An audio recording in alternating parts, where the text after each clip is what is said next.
Hi, good afternoon. Welcome to the Center for Strategic and International Studies. I'm Sarah Allender. I'm Deputy Director and Senior Fellow in the Global Health Policy Center.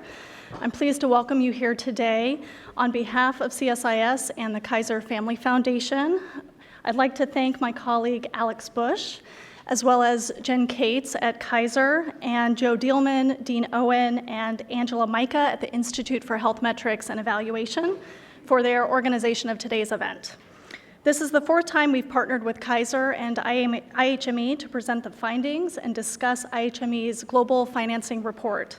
We're very appreciative of our ongoing partnership with Kaiser and IHME and our ability to bring our collective capacities to these important issues. This year's Global Health Financing Report has a particular focus on global HIV. Dr. Chris Murray will present the report's findings, and then we'll have a panel discussion moderated by Steve Morrison on the implications for the future of global investment in HIV. We come together today to talk about the state of global HIV financing at a time of great juxtaposition in our fight against the global pandemic. With political leadership and resources, we have made tremendous strides in the fight against HIV in the last 16 years, since the start of the Global Fund to fight AIDS, tuberculosis, and malaria, and the US President's Emergency Plan for AIDS Relief, known as PEPFAR. For the first time in the history of the pandemic, more than half of people living with HIV were on treatment in 2016. Deaths have fallen by more than 40% in the last decade due to those exponential increases in treatment. Yet despite these laudable achievements, HIV remains a significant public health threat, and there are real concerns about sustaining the global fight into the future. Beyond recent changes in financing, which we'll talk about today, there are major hurdles to overcome. While more than 21 million people are on antiretroviral treatment worldwide, 16 million people still need access, and that number grows each year since the rate of new infections has plateaued at approximately 2 million per year. Nearly 35,000 people become infected with HIV every week. That includes 7,500 adolescent girls and young women in sub-Saharan Africa. And nearly 20,000 people still die of AIDS every week. To put those numbers in perspective, approximately 300 people will become infected and 180 will die during the course of our conversation today. One reason for continuing infections is that we still have trouble reaching adolescents and young adults in sub-Saharan Africa, who have the highest rates of infection and whose numbers will be growing over the next 2 decades. In addition, epidemics in Eastern Europe and Central Asia are growing unabated, driven by injecting drug use and low coverage of testing and treatment services. And there are still too many individuals who are unable to access services because they are members of groups that are stigmatized either institutionally or societally. And yet there are still reasons for hope. There are global goals related to prevention, testing, treatment, and viral suppression, including UNAIDS 90-90-90 goals by 2020, which already more than 7 countries have exceeded, and more are on their way. There are committed partnerships aimed at addressing gaps, including reducing infections in young adults.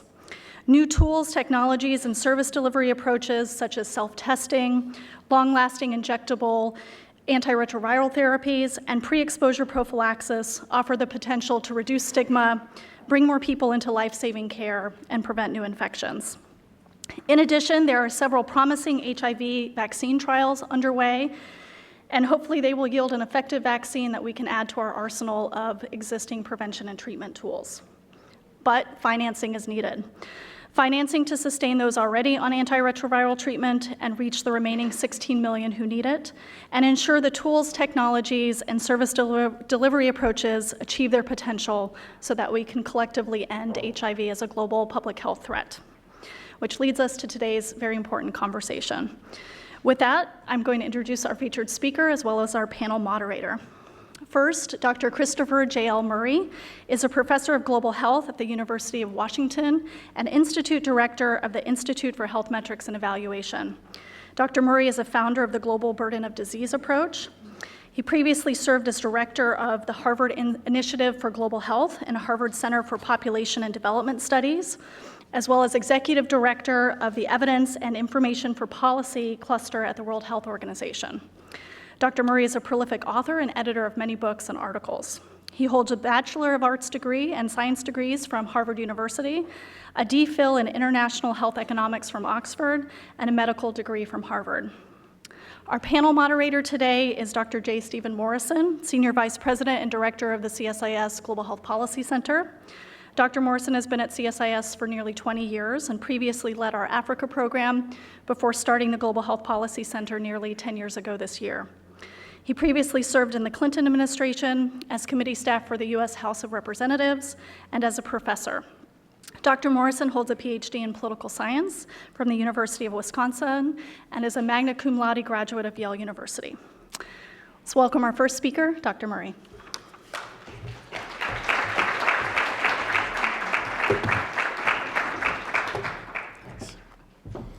Well, I guess it's good afternoon. Great to be here again, as we have done in previous years. What I would like to do is run through some of our key results in this year's assessment. Just a few framing slides. This is the 9th in our series of Financing Global Health reports, and so what we're trying to present here has a sort of a history behind it. But we're trying to broaden the scope, as you'll see in these analyses year by year, and this is a major step for us this cycle, expanding into what governments spend of their own money in addition to development assistance for health. And the first area that we're doing that is looking at HIV. Coincident with the report that's been released today, we had 2 papers in The Lancet that have also been published that give you a shorter, more sort of academic version of the results. One focused on what we're talking about here today, which is past patterns of spend, and one focused on future patterns of spending and their implications for universal health coverage. I'm not going to overly focus on the visual tools, but just to remind you that everything that I'm presenting is available online. We have these dynamic data visualizations at healthdata.org, and this is now live. And if we do have time, I will use the tools, but we'll see how we go. What I'd like to talk to you about is 3 things here, and if you're interested in the UHC part, there's another presentation about that paper and analysis at the World Bank's Universal Health Coverage Financing meeting later today at the Washington Hilton at 4:30. So I'm going to talk about DAH, our traditional focus of the report, our analysis of total health spend, and then perhaps the most interesting new findings around HIV/AIDS. So this is our sort of iconic figure for Financing Global Health, which is spend by channel of development assistance, going back to 1990, running forward to estimates for 2017. We are now at $37.4 billion in 2017 US dollars. So remember that each year we change the currency unit to be up to date. And basically, the high-level story here is quite evident from the graph, which is from basically 2011, with the exception of 2012, we have been flat. Now, the flat spending, masks huge diversity of trends by particular channels and sources. And it's sort of almost miraculous that it's stayed flat, given that some have declined substantially, and that gap is being filled almost exactly by those who've expanded their spending. Perhaps from the programmatic point of view, this picture is the one of looking at the development assistance for health broken down by major topic area. And of course, the big message here can be seen in the 2 large blocks. HIV declining from a peak around about 12 billion down to something just under 10 billion. And maternal, child, and newborn health steadily growing as a share. And I can remember back to a session here when we launched one of the reports where somebody in the audience had decried the fact that maternal and child and newborn care was so much smaller than HIV. And here we are a number of years later, and that crossover has occurred and has been underway for quite a while. Now, when we shift, as we've done in this report, from focusing on development assistance exclusively, the just under $40 billion, to looking at all of health spending, And if there's interest in the Q&A, we can go through what we've done to try to sharpen and refine and improve the measurement of health spending country by country, building on the sort of foundational work that WHO undertakes each year, but hopefully improving it somewhat. We get to the flip of total spend, which is we're just under $10 trillion now on global health spending, which is just under 9% of global economic output. And here's just a very high-level view of spending. On the far left, dark blue, high-income countries, more than 65% of the spend, then upper middle income in purple, lower middle income in orange, and then you can barely see the low-income spend as a share of that 10 trillion. Then you have the population distribution for comparison, and then you have burden of disease for comparison on the far right-hand bar. So it's sort of back to the old adage of what was in the 1990s. There was an interesting report around health research, and it was called the 90-10 split. 90% of the burden was getting 10% of the funding. Far more extreme here with the distribution we see across countries. And here's another way to look at that same information. This is not sort of, particularly novel because we've known this for many years, but it's the latest installment of looking at spending per capita, which in purchasing power parity terms ranges from a low of, about $30 per capita to, the highs in the places like the United States or Switzerland that is, many thousands more. So huge variation still, as you might expect. Perhaps more interesting is the growth charts here, and these are showing you the rate of increase of the four principal components of health spending: government spend, prepaid private insurance, out-of-pocket in blue, and then development assistance for health. And in the high-income world, spending is increasing about 3% per year. In terms of total spend, not per capita. Upper middle income, higher. It's actually getting up towards 5 or 6%, as you can see. And then lower middle income, a similar number. Low income, a much smaller number, about 3%. But then that has to be juxtaposed against the black diamonds here, which shows the rate of population growth. So that in low-income countries, the increase is only somewhat higher than population growth. And that means that we have growth of per capita spend less than 2% in low-income countries. If you think about that going out into the future and the needs from declining development assistance for health, as we'll see in a moment, that obviously has some major implications. Okay, so another thing that we included last year, and we have again in this year's analysis, is some notion of the analog on the financing side to what we often talk about on the burden of disease side. On the burden of disease side, we often talk about the epidemiological transition that's underway. Well, there's also a financing transition that occurs in systems as they get more developed. Both they spend much more money per capita, but the composition of the finance steadily shifts towards government health spending on average. There's exceptions. And you can see that out-of-pocket spending stays pretty steady until you get to about $10,000 per capita and then starts to decline. And the low end is dominated by the development assistance for health in red on average. So this is the average pattern of the financing transition, very markedly different within those categories in low, middle, and upper income. Now, to shift to the theme that's in the report, which is around HIV/AIDS spending.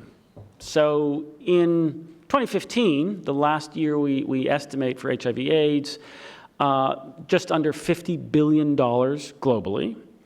And on the right-hand panel, you can see how that spending is allocated across upper income down to lower income countries. And then the matching pattern around burden of disease and population. So, people living with AIDS and then DALYs due to HIV/AIDS. The $50 billion, if you accumulate total spend since 2000, which is where we're tracking this, the world has spent just around or slightly more than $500 billion on HIV/AIDS.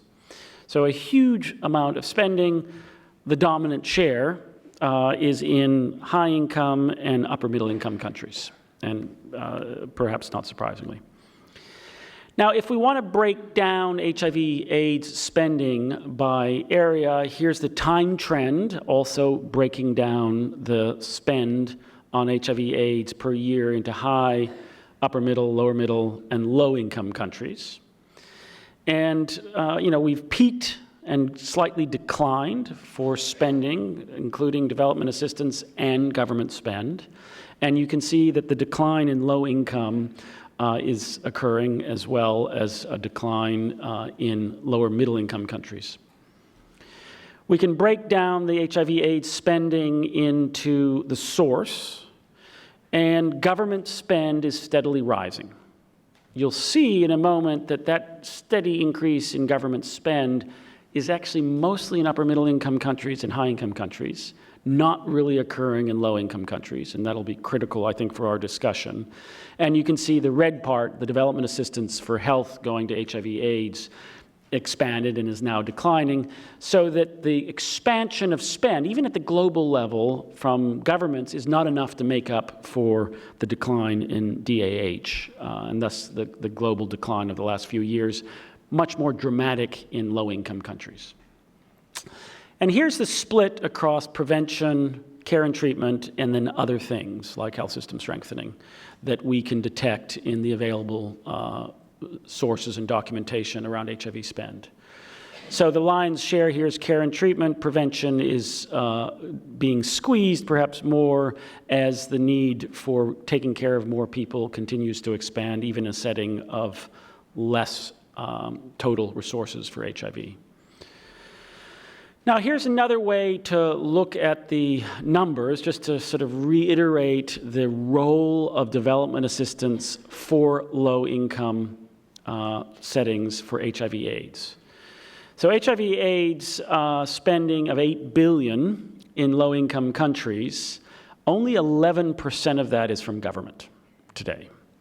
And 85% of that is from DAH. So a truly huge dependence on development assistance for health, which is contracting.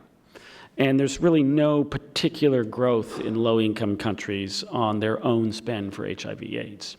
So that pattern globally is quite dramatic in the low-income countries.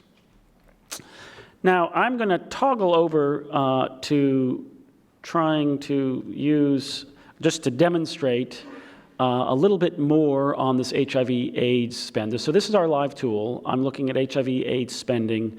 You can look at spending on everything or HIV/AIDS, and you can use various metrics, but I just pay attention to the global total here. If we take a country like Zambia, that's where you can see this enormous 85% dependence. There's a little uptick in government spend on blue, but it's not very much in terms of the total share, and spending is declining. If we look in a place like Tanzania, we find no increase in government spending and a downturn on total spend. And similar type story for Kenya, where we see across a range of low-income countries a decline in what's going for HIV/AIDS. And there's lots of ways to interrogate the information here. If we look at spending per prevalent case on this little map here, and I'm going to reset the scale here because spending in some countries gets to be very large even when they have very little HIV because of prevention investments. But huge variation in spend. So I think that's probably where in the discussion, and I'm going to close now, we're going to really want to pay some attention, which is what can we learn from, particularly on the care and treatment side, from that variation in spend per case, since the resource pool looks like it's going to be contracting, particularly in low-income countries. So I'll end there. I would like to go back to the thank you slide. Thank, of course, Joe, Angela, Annie, who's also here from the team that actually did the work at IHME, the Bill and Melinda Gates Foundation for funding this work, and our network of co-investigators who've contributed very substantially to the work as we go forward. Thank you very much.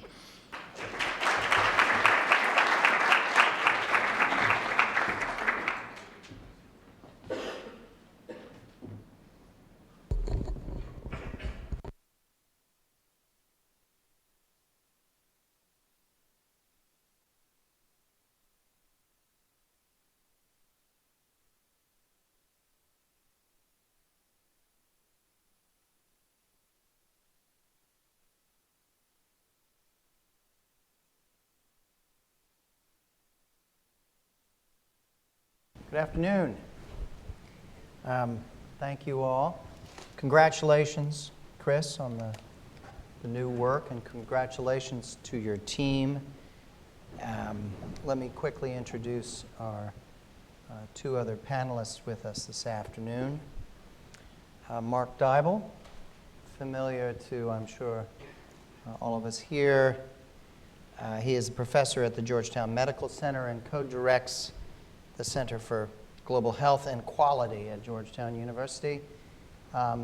There's no one that in this town who's had the trifecta in his career that Mark has had in being present at the creation of PEPFAR and in the design team itself, then later called upon to direct that program, and then called upon to be executive director of the Global Fund. Welcome, Mark, and thank you for being with us. Jen Kate, another close partner with us here at CSIS, Vice President and Director of Global Health and HIV Policy at the Kaiser Family Foundation. She has distinguished herself in many ways in the years that she's been at Kaiser Family Foundation. For our purposes here today, there's no one in this town who's as equipped analytically at looking at both the domestic and the international side of HIV/AIDS programming, as she and her team produce the sort of gold standard of analyses of budgets and commitments and programs and policies across a whole spectrum of issues, but the work on HIV is particularly standout in that way, and she serves on a number of the key advisory committees that guide the major institutions that are active in this area. The report that we heard about on HIV today, earlier Chris and I had a chance during a podcast, taping of a podcast that we'll be posting in the next couple of days, to talk about this. That'll be on our Take As Directed podcast series. The report is very striking, the HIV report. First of all, this has not been done, taking a single disease, looking across the full spectrum of countries over a span of many years, and then breaking it down in terms of the particular channels of funding coming forward, as well as the application or use of those funds. So it's quite a compendium, and it's quite a powerful tool, and I think it advances our understanding pretty significantly. There's a couple of things that really jump out from this. One, of course, is on the positive side. It includes data around the dramatic gains during the period of a surge of investment of health dollars, donor dollars, in the naught decade at 11% plus annualized growth rates, with a concentrated investment in those countries which were high prevalence or extremely high prevalence of HIV. It really records how that mitigated a global crisis, how that investment had historic impact and mitigated that crisis, and it spells out the many dimensions that prove that point. And I think we need to continue to remind ourselves of that reality, of that historic achievement. It also begins to show us the way in which there has been an erosion of the financial and political commitment dedicated to those low-income countries with the greatest burden and the greatest prevalence. The most dramatic point was in saying that since 2012, 2013, a 23.7% decline in the levels of donor assistance into those countries, from just over 12 billion to 9.1 billion dedicated to HIV. And as Chris pointed out, the growth of investment by the governments themselves in those instances has been very modest. The annualized investments in health writ large by low-income countries is under 2%, as compared with well over 5% in lower middle income and more wealthy countries. And this really, when you add that erosion together with the demographic realities that we know about in these areas, it really raises some very hard questions. So what I would like to do is ask each of our three panelists one early question, which is, we see this, the report paints a pretty hard-nosed picture of the erosion of financial foundation for global HIV control in countries that are high prevalence and extreme prevalence, low-income countries, quite sobering. And it really is a call for some serious introspection. Starting with Jen and Mark and Chris, could each of you just tell us briefly in a couple of minutes, what do you think are the most significant deep implications of what we're seeing here today? I mean, how do you internalize this reality right now? What are the implications? Jen? Sure, thanks. And thanks, Steve. And I want to just first thank CSIS and IHME for several years now of collaborating on the release of this, where we've tried to bring the rich data that IHME has to a policy audience. And I'd like to say that some of these discussions actually have informing what you've been doing and sorts of nice loop. I want to first start by underscoring some of the things that I think are in here that I just want to make sure everyone realizes are available for the first time.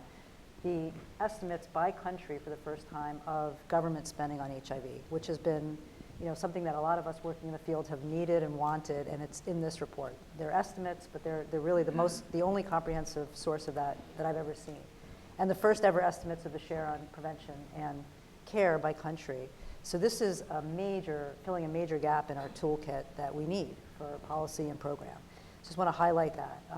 Second, in response to your question about the big picture take-homes for me, I guess I had three reactions. One was, it may be a wake-up call for some, but it shouldn't be. We've been seeing this for a while, and this confirms it. Because it's so comprehensive, it sort of hammers the point home. And I was thinking about it before coming here, and I think we've been very lucky, those of us working in the HIV space, to witness some really seismic shifts and catalytic events for the last 30 years that have changed not just the way the trajectory of the epidemic has gone, but really global health.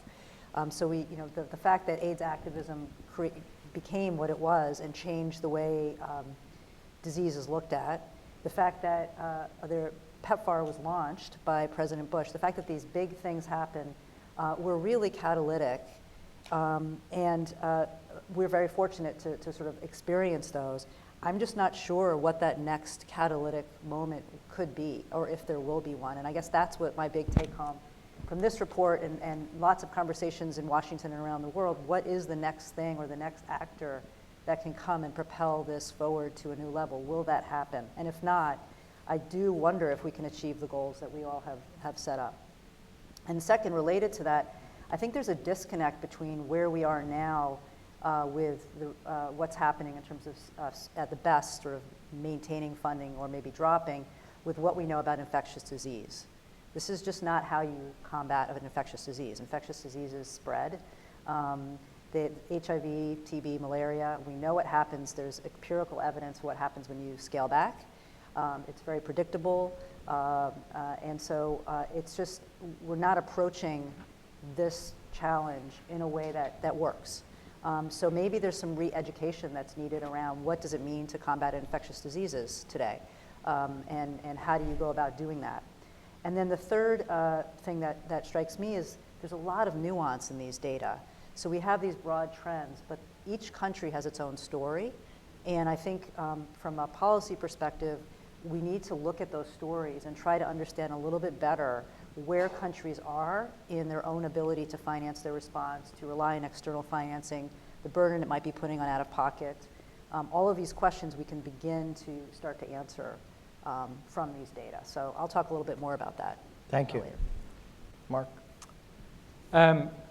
Yeah, just to echo what Jen said, we shouldn't be surprised by this because we've been seeing it, but it's incredibly helpful to see it. And it always helps to see it. We should not be surprised that low-income countries are increasing their rate of spending on anything at a lower rate than low middle income or upper middle income countries. That's what happens when you have more money. You can increase the amount you spend on it. That's part of the issue. What I think the reality is, and I get in a lot of trouble for this, but there is no argument that's going to get an increase in donor funding for HIV. We are at the high water mark. We are not going up. And anyone who thinks that they can come up with a reason or excuse or anything else to get it any higher is out of their mind, in my view. I mean, there's just no way. It's not where people's heads are at. It is, and I can tell you from trying to raise money globally, it is almost impossible to raise funds for HIV these days. It is really, really difficult to keep up the funding. Now, the things to be worried about related to that and how we can hopefully keep some of the funding up is, looking at demographics, which Chris mentioned a little bit. And the demographic dividend is talked about a lot. We don't spend as much time on the fact that we're far more likely to have a demographic disaster than a demographic dividend, because those low-income countries are going to be doubling the size of their populations, as are the low-middle-income countries. And it's all young people. So if you're doubling the size of your 15 to 25-year-olds, which we are not reaching with HIV or any other healthcare service, and we'll get to that in a little bit, we're going to have a massive, massive problem. And to look at it in just simple math, if we just kept the infection rate where it is today, and we see no evidence of any change in 15 to 25-year-olds of any significant degree, we have not for the last 15 years, and if we don't change what we do, we're not going to change that either. You double the population, you're going to double the size of the infection rate. We are, in my view, at the highest risk ever of losing control of the epidemic since all of this began. So I think these numbers are very striking and frightening from that perspective. That relates to then, what do we do differently?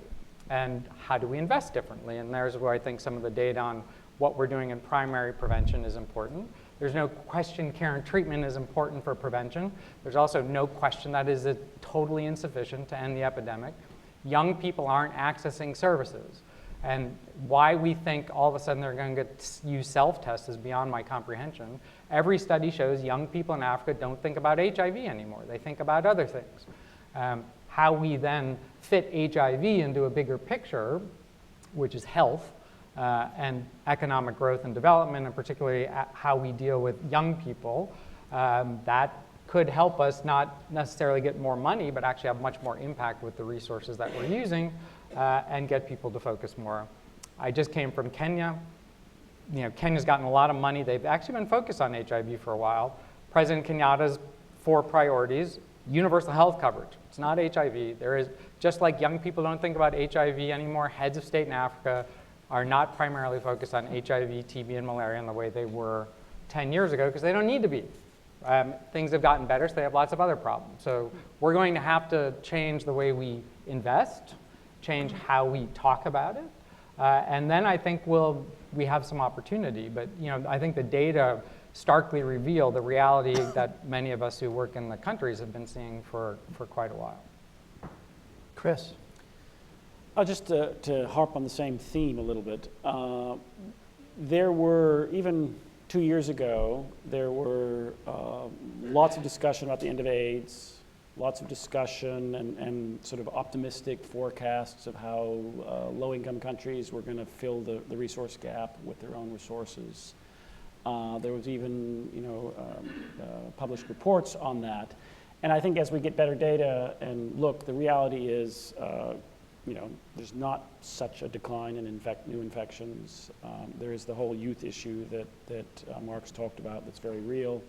And low-income countries are not going to fill the resource gap. So if you just run that forward 10 or 15 years, there's a very large problem. And the only, you have to imagine on the current trajectories of extraordinary gains in efficiency if you're going to sort of stay steady. So extraordinary gains in efficiency haven't historically occurred, and in general, efficiencies are usually really hard to improve. And so that leads you with, we need a new strategy. I don't have the answer to that, but we are on a trajectory for real issues. Thanks. Mark, I wanted to ask you to say a few words about the U.S. role. I mean, the U.S. contribution is above 50% of the total on the donor side. Others are exiting more rapidly than we are. We've been relatively steady. There's been some declines. There's been some wobble in this, but we've done better, I think, thanks to Congress of late. This implies, I would think, that the low-income countries are becoming more dependent on the U.S. leadership and commitment than they've ever been in this period. Would you agree with that? And what does that mean, in your view? It's an interesting time to be talking about this because it's the 15th, this month, May is the 15th anniversary of the signing of the first PEPFAR legislation. President Bush is actually hosting an event in Dallas about that. Sadly, Barbara Bush died yesterday, and just take a moment to recognize, her contribution to PEPFAR in a sense, because she had a big influence on her son and who he became and why he decided to do PEPFAR. As did his father. So the reality is, and I think what's behind the numbers, is that no one besides the United States has a bilateral program on HIV anymore. So the UK is pretty much out. France has a very small one, mostly through their NGOs, but that's taken out of the Global Fund contribution. That's not a standalone. And Germany's got a tiny one, but there are no, the Dutch have some, but there are no bilateral donors in HIV anymore. So all of it runs through the Global Fund. So same on TB, malaria, pretty much it's DFID and a few others, but pretty much people have gotten out of the disease-specific bilateral program game, except for the United States. It's run through multilaterals.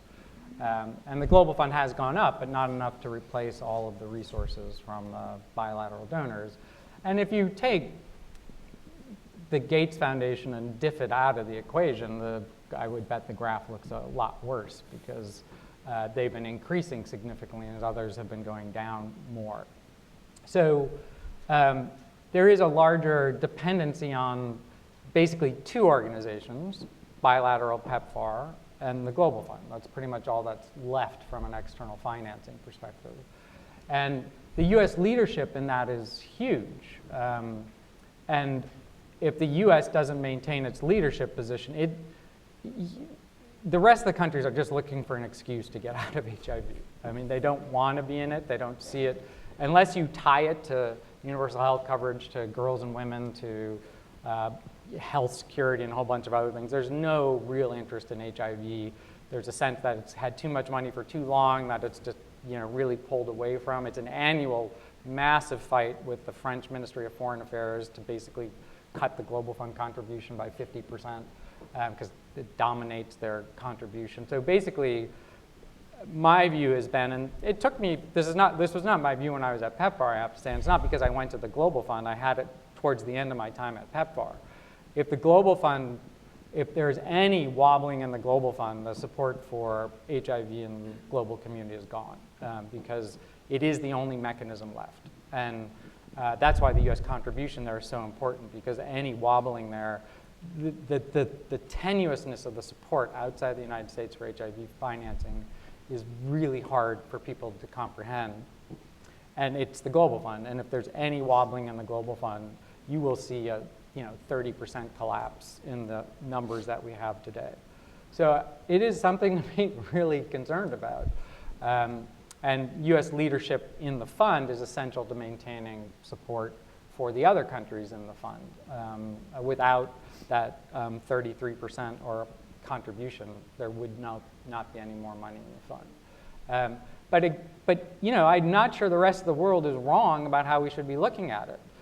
HIV is not that, and we're going to get to this in a little bit later, but as long as HIV is perceived as a standalone, disconnected, parallel system run by external people rather than the countries themselves, it's a problem.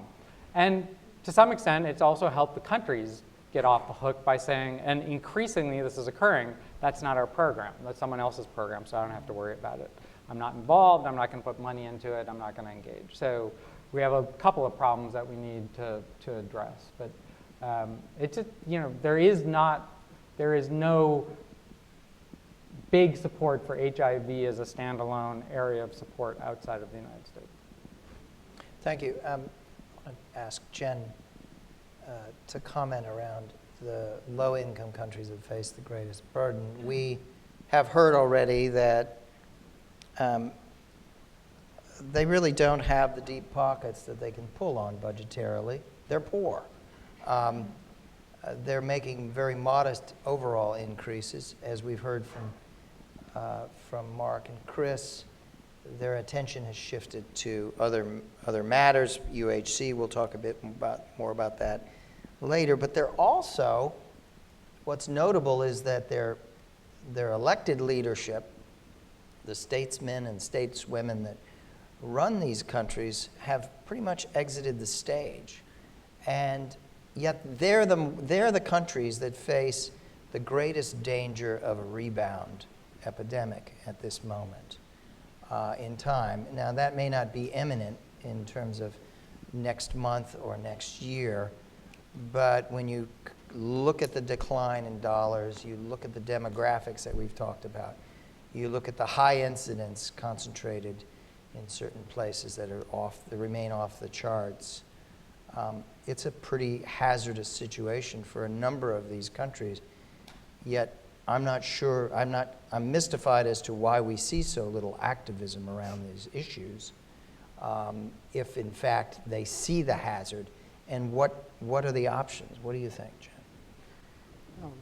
Good questions. I think one of the reasons we haven't seen as much activism around this, in addition to everything Mark said, is that we haven't had the full information to really make the case in some of the countries.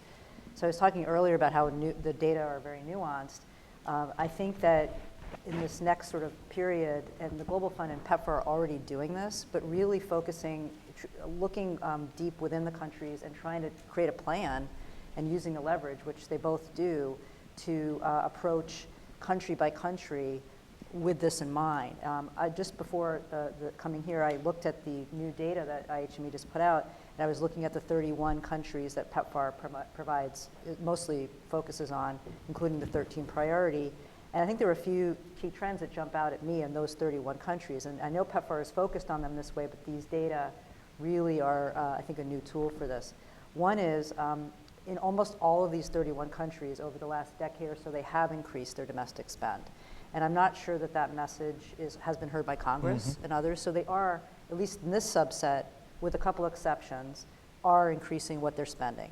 And it's very much dependent on their own government budgets. So it is proportional in many cases, but I think it's an important part of the story is that they are increasing. Of course, the share of the total pie of HIV support in these countries varies tremendously for domestic, and that's dependent on so many factors. Some are very well poised to actually do more, and I think that's one place where effort can be focused. So for example, in these 31, there's 5 that are already providing 50% or even much more of the spend from their own budgets. Not surprisingly, Botswana, Namibia, Angola, Indonesia, South Africa, and those are there's a different relationship there that both PEPFAR and the Global Fund are already cognizant of, but I think that's one way to sort of begin to develop a more strategic approach. But if you take those out and look at the rest of those 31, we're talking about some countries that are contributing just 2% or 4%. It still may be a significant share of their budget, so they need a different approach. Many of those countries are fragile states, so that's another element that I think needs to be considered in trying to think this through in addition to demographic trends. And so we have to look at a much more, I think, sophisticated vulnerability assessment of where these countries are by country. If external financing is reduced by just 5%, let's say, which it may or may not be, but let's say it's reduced by 5%, in most of these countries, they would have to increase their spend by at least 25%, in some cases 50%, in some cases 80% to make up that gap. That's just not going to happen. But that's not the case for all of this 31. So it really, I think, needs to be, the way forward in part is whether you say there needs to be activism around it, is to take those countries by country and really do that assessment with these kinds of data. And then the second level is doing it for prevention and treatment. And really understanding is that is it right sized? Does it need to be thought of differently based on what might happen? Do you have any thoughts on how to get high-level leadership back in the game on this? I mean, in the absence of the high-level leadership of the countries that are in question, it becomes awfully hard to get a whole lot of attention back here on this. And it just increases the vulnerability, it seems to me, that Mark was referring to, which is, you know, we've been fairly reliable stalwarts in this last period, thankfully, but that doesn't mean that we're not vulnerable and fragile in our own respects. And part of that, I think, relates to the fact that we don't see visible elected leadership out there calling attention to this, and for the reasons, some of the reasons that we've heard, that their priorities are elsewhere. But if it's as much of a serious and grave crisis as has been described, I'm still a little mystified as to how it is that you can't get elected leadership to come back on the stage. They were so important at 15 years ago at driving this agenda forward. Chris? You know, I think it's the paradox of bringing the death rates down through getting access to ART, that the sort of, you know, the tangible, visible notion of crisis is not there. And it's really our usual challenge in global health or public health of how do you maintain, you know, it's the same thing with health emergencies, right? You know, when there's an epidemic, lots of attention. When the epidemic goes away, it dissipates pretty quickly.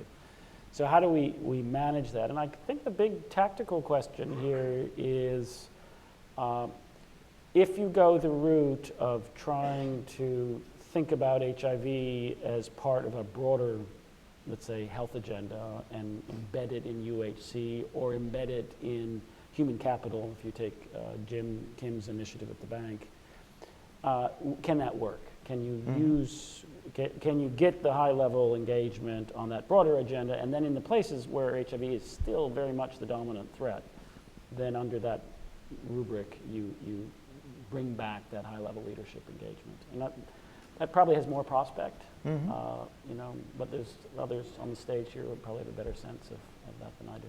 Well, many people are arguing now that we need to move beyond a singular focus upon the exceptionalism of HIV. We need to be making common cause with other parts of the global health agenda. We need to be embedding this within the SDGs more coherently. We need to be embedding and linking this to universal health coverage. How would that work, would you see? I mean, how, in practice, what does that mean, Mark? It's actually not as difficult as it sounds, as long as the people who are promoting HIV think that way, and that's been part of the problem. I think Michelle CDB actually took a lot of heat for saying we need to take HIV out of exceptionalism, something that we actually tried to do towards the end of my time at PEPFAR and certainly at the Global Fund. I would say too, on the money, I should have been clear, a big issue is that we're counting in dollars. And there's basically been a 20% decline in the value of the other currencies against the US dollar. And I mean, if you look at the Global Fund, it was relatively stable, but most countries went up 20, 30, 40% in their total contribution from their currency. The problem is against the dollar, it was much weaker. And so while they all did big increases, they couldn't keep up basically with the dollar conversion ratio. So that we could see some of that gain if the dollar slips, but it was a 20% difference. It's a difference of several $billion, which actually accounts for that billion we're seeing. So it's not as, it's not, but it's really tough to maintain it. The way you maintain it, and I don't think this is difficult if you put what Chris and Jen said. I mean, if you look in the countries with a high HIV burden or a high TB or malaria burden for that matter, you can't actually, and Chris was involved in the report with Dean Damerson, you can't actually get to a protected risk pool. If the way risk pools work, which is how a lot of universal health coverage will work, whether it's private or public sector, it's going to be insurance and it's going to be a couple of other things that's going to allow for good health care. Being agnostic about public or private. If you get dogmatic about that, it gets really complicated, and it's probably not going to be overly helpful. But if you're in a country like South Africa or Tanzania or Kenya for that matter, South Africa actually did estimates and thought their risk pool could be protected with HIV, but they didn't account for the demographics. They didn't account for the fact that the size of the young people were going to double. Well, they accounted for that. They didn't account for the fact that the infection rate could double, and then they have to make up for all that HIV. So if we can focus now on what can external resources be used for to protect risk pools, and how would you plan out 5 to 7 years to 10 years, and what does increased government expenditure need to be against that, and how do you get more impact? And Chris is right, we're terrible at this, but there's 20 to 40% efficiency in the system. Everyone gets ticked at me when I say that, but there's 20 to 40% efficiency in the system. I have no doubt about it, the way we're doing it, because it's so separated. We could be doing a lot better if we were in a more managed system, and I don't mean public sector, but more managed across the sectors, where you're actually planning out for, including the demographics, what you need to have and how you would protect your pools, and use the external financing for that. There are mechanisms that can be used. Everyone's upset about, it cracks me up when people talk about, oh, countries can't take out loans for their health care. If there weren't loans, there would be no development assistance from the United States, because that's all coming from debt we take. So you can take loans. If you want any more development money from all the developing countries, it's coming from loans. So it's just you can't do it everywhere if your debt is too high, and so you have to plan it out. But you can do this if you actually think in 5, 10, 15-year increments. You can't think about it if you're doing it in 1 to 2 year increments. And ministries of health and ministries of finance, they don't have time or capacity to do that. And that's what the ministers of planning and ministers of finance are looking for. They're looking for, what is your 5 to 10 year plan? What's your impact? How do you plan for this? And ministries of health can't come forward with that, so the ministers of finance focus on the 50,000 other problems that they have as low and low middle income countries. So, we have to get much smarter about what we're arguing for, how the resources are used, long-term planning, get away from a bunch of white doctors, myself included, running things, and focus on management, business, logistics, supply chain, the things that are necessary, and put HIV within that system with a focus on adolescents and young people. And then I'm more optimistic than some, but I think it's actually possible to work this out, but it's not possible to work it out by just arguing more and saying we need more money. Thanks. Let's do a little bit of discussion here about the relationship between the White House and Congress on these issues. Take a few minutes, and then we'll open to the floor. When you look back, we've got the 15th anniversary coming up in May, and it's a moment of great celebration in a way, and you can make the case that none of this would have happened had there not been sustained presidential leadership over several administrations. That was really the White House itself. The occupant of the White House has been arguably the single most important variable, the sine qua non of this transformation that happened in the Naught decade. Not the only factor, but by any means, but a critical driver and catalyst across both Democratic and Republican administrations over a period of almost 2 decades. And now we have, and that's been done in partnership with a durable bipartisan congressional nucleus willing to cooperate. Now we're in a radically different situation. We have a White House that's taking a populist and nationalist outlook. This is not a top priority. It's not a hostile target, but it's not a top priority in the same respect. Congress remains terribly important in this way, but things are being turned on their head. The dynamic of interactions is being turned on its head, really for the first time in the history of this modern era of transformation. So what does this mean?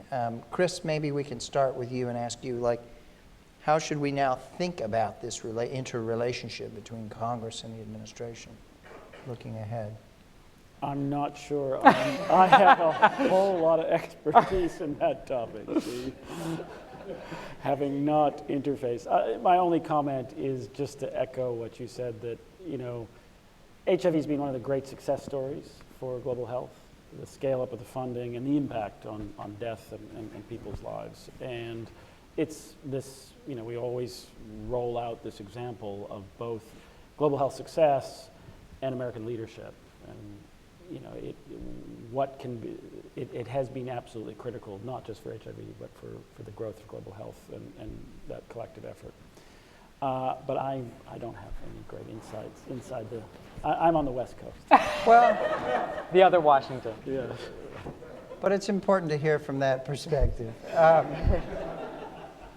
Of course, we also face the possibility of a turnover of power in Congress itself, but I'm not sure that that is likely to reverse the importance or the central consensus within Congress. Jen, what do you think? Yeah, I think, as you said, the sort of dynamic has really flipped, right? So we had, certainly Congress has been, there's been critical leadership from Congress since before PEPFAR, but PEPFAR was a White House presidential initiative, and that leadership has flipped, and the power, the credit, I think, for maintaining PEPFAR at this level is really coming from Congress. Of course, there are people in the administration who are fighting for the program as well, but I think from the White House, it's not a high priority. One of the things that I think has worked well, this is just an observation, is the advocacy community, the NGOs, have taken a pretty broad approach to talking about PEPFAR on the Hill, right? So when the budget cuts came out at such very severe levels last year and again this year, the NGOs and the advocacy community and the implementers all came together and kind of made a purposeful decision that this really was about global health and development. That HIV, it wasn't just about HIV or it wasn't just about malaria, it was really about the whole portfolio of work that the US has been so responsible for leadership-wise in the world, and approached it that way, and I think that had results. So that's one that kind of picks up on what Mark was saying, is embedding it in a broader dialogue and narrative, and it seemed to work. But one of the things you do hear a lot is there's like 5 people on the Hill that really focus on this, and education isn't there, and to what extent do we need to educate? I think that's an open question. I do think some of the trends and the specific findings from this report are really great potential tools to bring to some members and just show what different countries have been able to do, where the real vulnerabilities are, and to make that argument. It's not just an argument to be made for HIV, it's really for global health and development as well. Do you agree if there's a change in power in one or both chambers in the fall that won't foretell a Yeah, I don't think major so. change? I don't make predictions in In that outlook? regard, but from what I've seen, the latest, those who do, it looks like the Senate will stay as is, and the Senate has been really a key driver. The House may, if anything, will become more democratic, but I don't see that really changing this dynamic at this point. But who knows? Mark, you've worked Congress assiduously in different points. What's your thinking on this change dynamic, this change situation that we're in now? Well, I do think is important, and this at the beginning to get the size of resource that was necessary. I do think it's important to remember the last budget before PEPFAR was $500 million for global HIV. We've stayed steady at about 6.5, with depending on what you put in and don't put in. That's breathtaking. That's impossible without presidential leadership. And the smashing together of the U.S. agencies, which was, blood on the floor for several years, that was only possible because of presidential leadership. But that's what happens at the beginning. You can't sustain that. I mean, as an assistant secretary of state, I had access to the White House. I barely worked with Condi. She was hugely supportive, but it was just like, go work with the White House. You worked budgets with OMB and the front office of the White House. That's what you need at the beginning. That's not a sustainable approach. You don't need it because it gets embedded in the infrastructure. And so, Eric didn't have to work very closely with the White House. He worked closely with Secretary Clinton because it had moved into the normal functioning role of government. So while you want the president to be supportive, it's not essential once it becomes part. It's not common for presidents to be focused on that level of programming, nor is it necessary once it's embedded in the system. And because I think from the very beginning and continually there's been, between the administrations but also the advocacy community, a constant focus on both parties and engaging always both parties, and the strong bipartisanship, which was driven in part from presidential leadership when there was Republican control, but also by results. I mean, the results and the success that has driven the bipartisanship that's been maintained. You know, I don't really worry about changes in anything in Congress. The support is going to be there. Now, ideally, we would not have billion-dollar cut recommendations from the administration, especially consistently, because those get harder and harder to make up as budgets get tighter and tighter. The reality, too, is there's gamesmanship that every administration plays, which is you cut the things you know Congress will put back so that you can play with your budget. And they know PMI and PEPFAR, and those are going to be the very last things that go. And it doesn't matter who you talk with on the Republican or Democratic side, those are there. I think the bigger concern is what does the long term look like for the US budget with the tax cut bill and where revenues will actually be, because you know, in this last budget deal, there was increases in financing for a lot of things, and the budget actually got larger. You know, if you look 2 years out, that might not be possible. Right. And that's where I start getting worried. You know, as long as budgets are in the general range we are today, I'm not overly worried about these programs going away. There's a constant effort to educate. There's great leadership. I mean, just think, we all get petrified about everything. When Lindsey Graham came in and Kay Granger came in, we were all like, oh my God, who are these people? What are they going to do to the account? They're the best supporters we ever had, right? So, you know, when people get into their accounts and they see these programs, Mark Meadows is one of the hugest supporters of PEPFAR and PMI and the Global Fund. I mean, so there's enough support there, and we'll always, you know, given the small number. But I really worry as budgets get tighter and tighter, and caps and debates about caps and consensus around how you manage the caps and you know, significant increases in defense, that's when it's going to get tricky. But I do worry about the broader 150 account. And because while these programs could get protected, the rest of the 150 account could get gutted. And if that starts happening, then you know, the reality is there needs to be more interplay between HIV and malaria and TB and the rest of development if we're going to overcome what the future looks like and really have integrated programs. And you know, it's not just, we've got to get out of our little budgets and look at the bigger picture, which I think actually USGLC helps push us to do. And Liz, we've got to really look at that bigger picture. You know, you all do a good job at CSIS and others of keeping the military and defense infrastructure, the intelligence infrastructure, the private sector.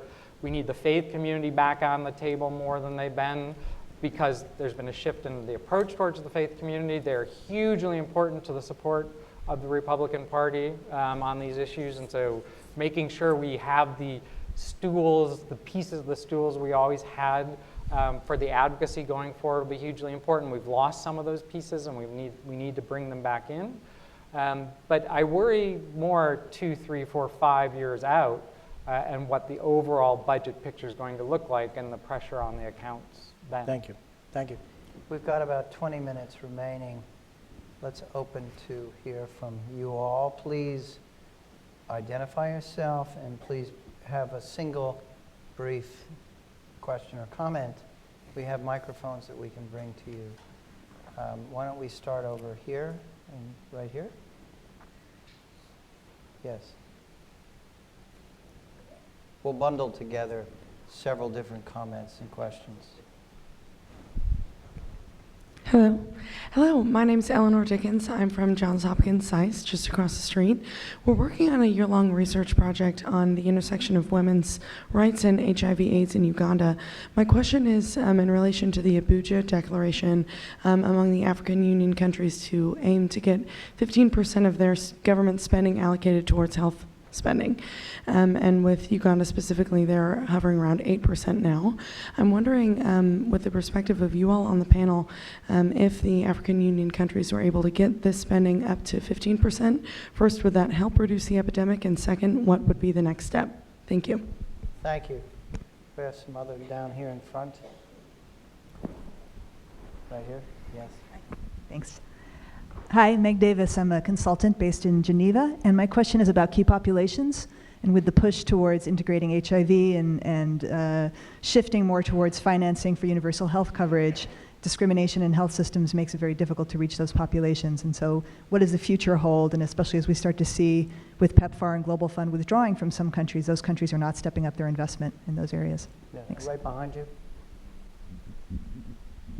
I'm Mark Lagon with Friends of the Global Fight Against AIDS, Tuberculosis, and Malaria. Of course, the crucial concerns are the countries on the bottom end of the scale and lower income. I had a question about middle income countries. Of course, it's the most complicated in the advanced industrial countries to talk about outside funding for middle income countries, but what do you see on that front, especially major countries that are great success stories economically, like India and Brazil, but that have huge wealth disparities and some marginalized populations or even key populations that are problematic on getting funding or government buy-in. How do you see that realm of grappling with middle-income states? Thank you. Let's take one more, and then we'll come back right here, Richard. Hi, I'm Rick Berzon with the NIH. Mark, wasn't it always the case that countries would pick up the slack for these programs? Wasn't that part of the PEPFAR? Can you speak up, Rick? Wasn't it always part of the PEPFAR plan that countries would eventually come in and take over these programs themselves, both financially and organizationally, managerially? And if it was the case that countries' economies improved, would they be more likely to contribute to that end? Thank you. Why don't we start with Chris? Several of those questions do pertain to what you've done there, Chris. Sure. Let me field the Abuja question and the question about middle-income countries. On the Abuja front, last year we actually did try to analyze in the not around HIV, but just generally around finance, what would be the what's the frontier of government spend at different levels of spending. And so if you can go back and you can see what those estimates are. And pushing people up to the frontier will increase their spend. It's not the Abuja targets at the low end because nobody's actually there. So you can, given experience across countries, it's reasonable to see some places go up, but you're not going to hit the 15%, which was just sort of pulled out of the air in reality. And given it's such a small base on something like HIV, it probably helps, but it's not going to substitute for the, in the countries that we're talking about where they're 85% is from outside, going from 15 to 20 is good, but not going to solve the fundamental issue. On the middle-income countries, if you flip through the tool, you'll be able to see it pretty clearly. But Brazil, big increases in government spending of their own. So I wouldn't actually have a whole lot of worry about Brazil in terms of just the sheer volume of finance. You might have an issue there if you look, which we didn't spend time talking about, is that outside money has been more towards prevention than domestic resources. And so you might make an argument about policy influence that is above and beyond the dollar amount. But if you just go by the dollars, India, Brazil, China are increasing quite substantially their spend. Jen? Yeah, two points I want to add. On the Abuja question, as Chris said, we're not there, but I think that the general idea, and this is borne out by data, is when countries increase their health spending, and their economies are increasing their health spending, that will help the health sector. I think the challenge, of course, is where it's targeted. And this conversation that we're having here today about domestic budgets on HIV and what it's spent on, had the same conversation on family planning last month. So, and this is a conversation that's going on, so we'll in many sectors. So it's not a simple answer. So that's one, and this relates to both, I think, Meg and Mark's question about middle-income countries to some extent, but also key populations. By vulnerability assessment, or by looking in a more nuanced way, I think it really is not just who's dependent on external financing. It's also, what is that external financing used for? What are the disparities within a country? What's that range? And then where are those who are going to be left out, who supports them? This is a big topic of conversation at the Global Fund, as I know you know. And PEPFAR also has at different times been very front and center on this, but I think that in conjunction with all the other points we raised about how you use external funding going forward, this to me is one of the critical top 2 or 3 things that has to be considered. Channeling those resources to make sure that no one's left behind, because that will happen. We know that happens. Mark? Just to build on a couple things quickly. One, as Chris pointed out, the Abuja Declaration, in my view, is meaningless. Whenever you see a set number that everyone's supposed to follow, it's a meaningless thing that's just politically motivated, and it's not real. So each country makes its own determination on what that is, and based on all the other issues they have in their system. I think just building on Jen's point, planning for transition, to your point, Richard, the plan has always been that the countries will pick up, and they do increase their financing. Now, what they put it towards is the issue, and how you do long-term planning. And this is the key issue.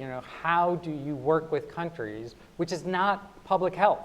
It's a very different thing. It's public health, but it's public health not from what guidelines do you use, when do you start that's not it. It's more, how do you finance public health for the long term? What is the structure for each country looking out over a horizon? And that's not the people we generally have involved. It's one of the reasons I'm so excited about Peter Sands at the Global Fund. This is the kind of thing he's done his whole life. And this is what the countries want more and more support on, because they see they need it. And then you can build into that, how do you maintain support for non-governmental organizations in a largely publicly funded or directed structure? Because without the engagement of the communities and others, we will lose populations. But how you do that that's not a natural thing to happen. So you actually have to structure that in. How governments work with NGOs, just talk with NGOs, let alone finance them, takes an enormous amount of effort. How you build up a philanthropic or private sector engagement and financing over time, that takes time. And you have to build all of that in. We are not having these conversations in the structured way we need to. And if we do, I don't know that we can solve all of the problems, but we can get a lot of the way, and the countries can improve health overall and manage their HIV, TB, and malaria. And for the countries that have really high burdens, this is not for everyone. The countries that have really high burdens, you really need to structure the use of external financing to protect the risk pool effectively as you grow up.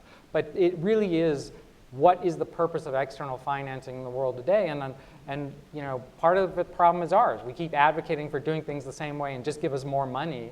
That's not going to happen. So how do we structure things in a different way to make sure health of the population increases, we manage the adolescents, and we do it in a much more coherent way? Janet.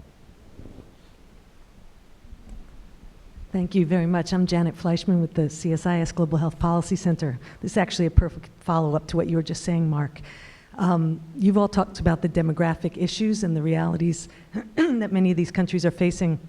And Mark, you were here, I think, 3 years ago, talking about the imperative of reaching adolescent girls and young women, the moment to pull in other health and development areas, including education for girls and economic empowerment, and looking at this prevention realm in a broader sense beyond just pills in the mouth.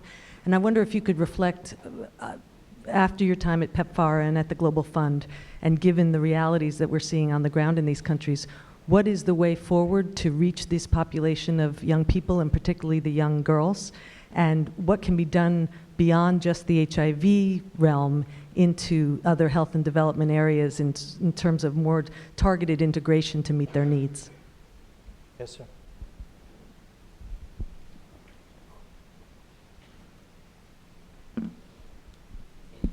Thank you. Hernan Rosenberg with the Global Health International Advisors. I'm in a past incarnation with the Global Fund before you were born. I bet we're about the same age. I don't think so, but that's okay. I'm 54. How old are you? 70. So I told you I beat you. I appreciate the discussion a lot because I think that's a key issue. But there's a question of the need for a view of health that transcends, the disease aspect of it. And also, I think, I think Chris does fantastic work with this. But at some point, I think it would be interesting to see how it works inside the countries, because I think that the use of the country as a unit distorts in itself some of the problems. I mean, it's fantastic what you do anyway. But now, the question is, I think that there's been a pendulum going back and forth between the systems don't work, and therefore we have to concentrate on the diseases. Now, well, we don't solve too many things, so if somebody comes with a better idea, we have to go with the systems. And then we go to the systems, we don't work too much, so we go back to the diseases. So it looks like at this point, after 10 years of this is specific, we're going back to systems. Has that been considered in your projections for the next couple of years? Other questions? Chris? In the back and then out front. And then we'll come back to our speakers. Hi, Chris Collins with Friends of the Global Fight. Thanks for this wonderful panel. Just wondered if you could reflect a little bit about, there's so much talk about private resources and innovative finance and the role that they could potentially play in some areas of global health, particularly perhaps in middle-income countries. And I wonder if you could kind of add that into the picture here. What's the potential for private finance? What do advocates need to be thinking about in terms of private finance? And how can entities like the Global Fund and PEPFAR help incentivize and catalyze those private resources? Thank you. Jeff? Hi, I'm Jeff Sturchio with Rabin Martin. And I wanted to build on Chris's question in a way and just observe that it's only in the last couple of minutes that we've talked much about the private sector at all. Mark mentioned it, and I think there was an allusion in Chris's remarks to that. And one of the things that we've been talking about, obviously, is more money and what can we do with that money. Chris made the point that efficiency is important. As funds stay flat or decline, the only way to get more health is to be more efficient about how we use it. And I just want to add to that one could make an argument that one of the most important things about PEPFAR was not just the level of resources that were put into it and the collaboration with countries, but through the Partnership for Supply Chain Management and the money, together with PEPFAR and the Global Fund, what was created, at least for antiretrovirals and HIV, was a functioning marketplace that would and we've seen what happened. The number of people who were treated increased by a factor of 1,000, and the price of the medications decreased by a factor of 100 over the course of the last 20 years. So what possibilities are there for using those kinds of market mechanisms much more thoroughly in the work that we'd like to see in HIV and other areas of global health? Because PEPFAR and the Global Fund have shown how that kind of market shaping can work. And we've seen a little bit more of this with USAID in recent years, the work that Unitaid tries to do in market shaping, the work you did at the Global Fund on procurement and supply management. So there's some opportunities there, but it just doesn't seem that that's being taken seriously when people are thinking strategically about where we need to go in the last 20 years, or in the next 20 years. Thank you. Mark, why don't we start with you since we had two questions directed to you in that group? So, Janet, your question on how integration occurs, and especially focused on adolescents and young people, I mean, I think DREAMS is a great program. I think Deb should be really congratulated for moving that forward. The Global Fund has a parallel. It's harder for the fund to move because it can't just direct money. But I think the move more globally on focus on girls, adolescent girls and women, but we can't forget about the boys, because the boys are there too, and they're the ones who become the 35-year-old men who are preying on the girls. So we've got to deal with both of them. We at Georgetown are working on what I think is a way to support countries to pull it all together, which we can talk about separately. I don't want to get into it, but I think it's complicated to do. It's not that complicated to think through how you do it. It's just getting it done. On the private sector piece and innovative financing, I mean, if the notion is the private sector is going to come in, which some people have had, and sadly we had this at the beginning of the Global Fund, and put $5–10 billion on the table, and just it's fantasy. It's never going to happen. And the whole area of innovative finance drives me insane. I mean, we spend an enormous amount of capacity and time for things that will raise maximum tens of millions, maybe a little bit more, and the transaction costs of yet another social impact bond or whatever, that is not going to solve our problem. Innovative finance is taxes, and good use of taxes and collecting your taxes, whether you do sin tax or just outright tax, structure your health insurance, whether it's public, private, and use of loans where appropriate. I mean, this is macro finance brought micro. It is not these little window dressing things we do that we think will make they are not going to solve our billions of problems for anyone. How the private sector can play a role is engaging, whether it's production and what WAMBO I still think is one of, if we could get that functioning, which is basically an Amazon.com for health commodities, would be revolutionary and work for everyone. But there's so much resistance to it because it would be too good. And we never like things that would actually work too well. And then engaging more in how we implement, but it's the same, in my view, including insurance schemes. Half the healthcare in a lot of places, especially upper middle income countries, isn't provided privately. That's got to be regulated well, it's got to be produced well, and there has to be an insurance system that fits there well. So you have to involve the private sector. That's where the private sector and its expertise in delivering needs to be brought in. But we also have community faith-based organizations. We can't forget these groups either that are fundamental in high-income countries. So it's pulling that all together in a systematic way, but not this fantasy of the private sector is going to come in and fill all our needs, and we just need one more trick with innovative finance and we'll fill the billions of dollars Chris is talking about. Chris, what do you think of that? So, I love the comment about the pendulum because, for those of us who are getting on, we've seen the pendulum go back and forth every 10 years. And I think the UHC direction is swinging the pendulum back to health systems.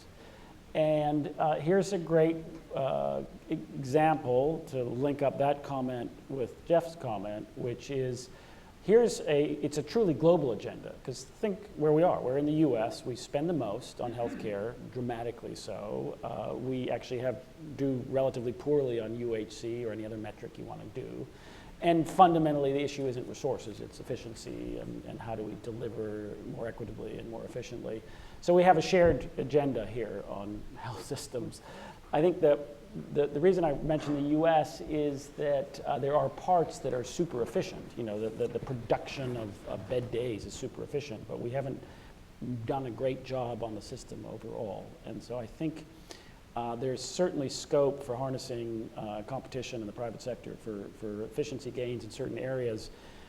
But again, if you do any empiricism on this, there's not a whole lot of evidence that on average systems have gotten much more efficient over time, globally. There's examples, there's exemplars, there's pockets like supply chain that we can talk about. But the really big question for us all in the $10 trillion sector that we live in is why is there no learning? What's the impediment to learning about being more efficient and delivering more health for the money? And it's amazing because I can remember a panel in 1990 that sounded, not the HIV part, but the pendulum, the health system part, sounded very similar. And so, yeah, I don't know the answer on how we learn more on health systems, but boy, is it important. Thank you. We're getting towards the end here. I'm going to ask Jen in a moment to wrap up. I mean, it's clear there's a big shift underway. Yes, it's been building for some time. We shouldn't be too surprised, but I think that certainly the shift is coming into much sharper focus, and the call for realism and re-examination of assumptions and change of strategy and outlook is now very pronounced and very much on the top surface. And I think we're going to hear a lot more of this as we move towards Amsterdam in July.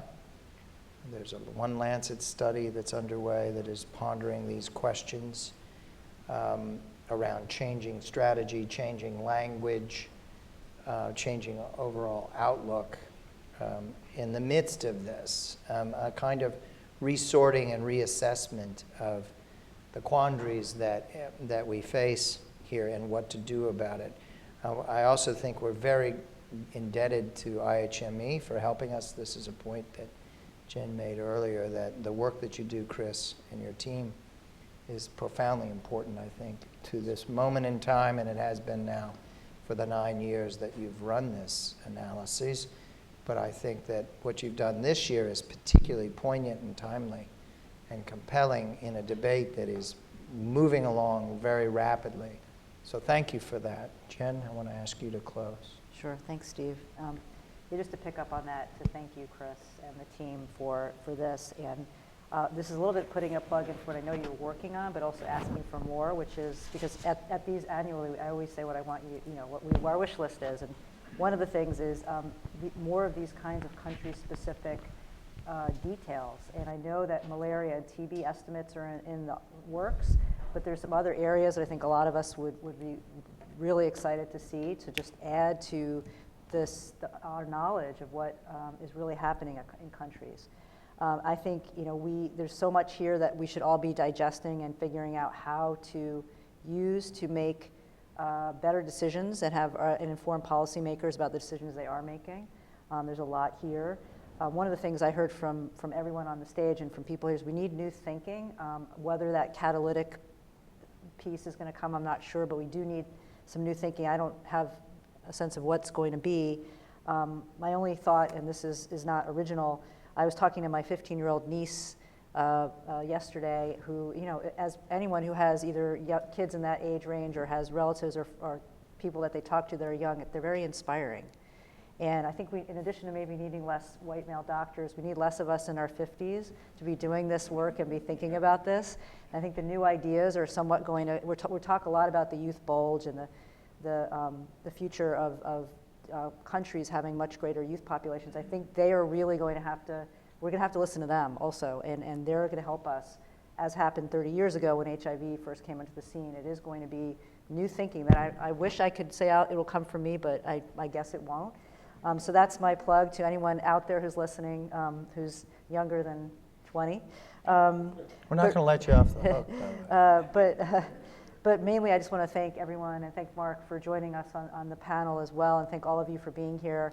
I will say that we'll do this again next year, because we will, and look forward to more analysis. Thanks, everyone. Thank you.